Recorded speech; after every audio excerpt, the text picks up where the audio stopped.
mushroom soup, I've taken 500 grams of mushrooms. So these have been washed clean, slice them and keep it aside. To the kadai, I've taken 50 grams of unsalted butter. Next, add 5 large cloves of garlic thinly sliced, 2 large onions thinly sliced.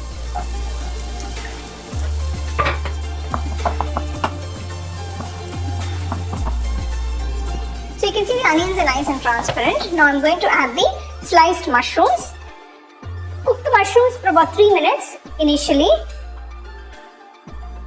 You can see they're beginning to release moisture. Now I'm going to season it with some salt and pepper.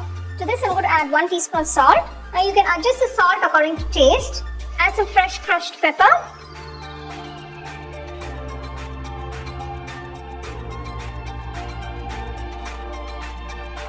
You can see all the moisture is evaporated and the mushrooms have come to room temperature. Transfer it to a mixer jar.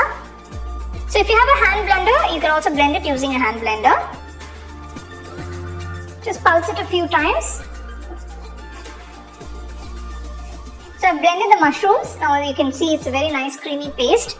Transfer the blended mushroom paste to the kadai. I've added 1 cup of water to the mixer jar to remove all the mushroom paste that was stuck in the jar. So if you can see, the mushroom soup is very thick and dense. I'm just going to dilute it a little bit. I've added another cup of water.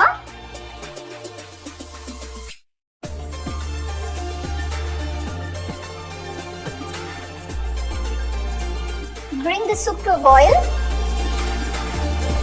So there you go, here is this wholesome, rich and creamy mushroom soup.